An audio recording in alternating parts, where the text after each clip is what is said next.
Huyu jamaa ambaye alifutwa kazi na wakina Maungu, si ndio?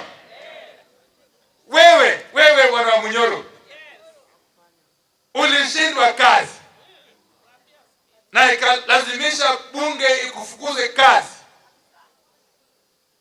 Bunge la Taifa, National Assembly and Senate sacked you for having failed in your duty. Sasa jana usiku, kwa sababu yeye ni muoga, alikuwa anatoroka sije anaenda wapi? Atingam. Alafu anasema uongo. Mimi ndio waziri wa hii wizara. I am the cabinet secretary in charge of energy and petroleum. Kama kuna issue concerning this docket, he should face me. He should face me. He was a one-term MP. Yeye alinipata bungeni 2017. Akafanya kazi kwa bunge one term for 5 years only. Akaniacha huko. Kwa hivyo akiwa na shida yoyote kuhusu mambo ya mafuta au stima, aniulize mimi. Awache kutataja jina ya Mheshimiwa Rais Ruto kila mara. This obsession with President Ruto is sickening. You cannot as a man continue to cling on the name of a fellow man day in, day out. If you have an issue concerning the Ministry of Energy and Petroleum, ask me. I'm the Cabinet Secretary. Let me say this for the avoidance of doubt. One, the oil resource in Turkana County was first discovered in the year 2012. It is only last year, December,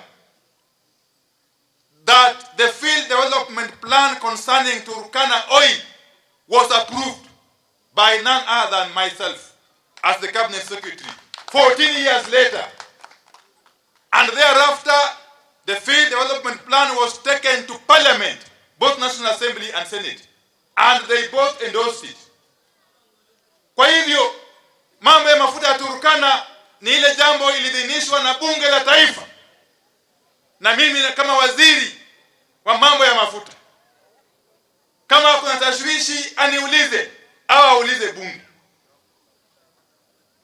La pili,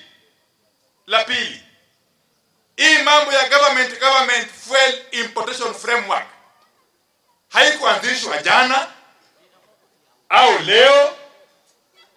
Ilianzishwa mwaka 2023 wakati bwana Munyoro alikuwa deputy president, na yeye ndiye alikuwa katika mstari wa mbele kwenda kupokea meli ya kwanza ya mafuta under G2G framework kule Mombasa. Inakuwaje sasa G2G ni mbaya na wakati alikuwa deputy president ilikuwa mzuri? Hiyo ni unafiki. And we can't allow you. I have been very silent and restrained as a minister, but now I will answer you. When you come back from your hideout, face me. I will be here waiting for you to face me. But leave President William Ruto alone. Let President Ruto do his work with the assistance of Deputy President Kithure Kindiki and myself as his minister in charge of energy and petroleum. Hii upuzi tuachane nayo. Kwa hivyo tukiendelea mbele, wananchi wa Kenya mjue ya kwamba serikali yenu iko nyuma yenu na inashughulikia shida zenu. We don't want lectures from busy bodies. Mambo ya uchaguzi utafika. Wangoje, utafika. Those who are making noise all over here, we shall face off with you next year in August. Utajua, si ndio? Mbivu na mbichi, ndio? Yes. Those who are dancing, they'll dance themselves lame before the main dance begins.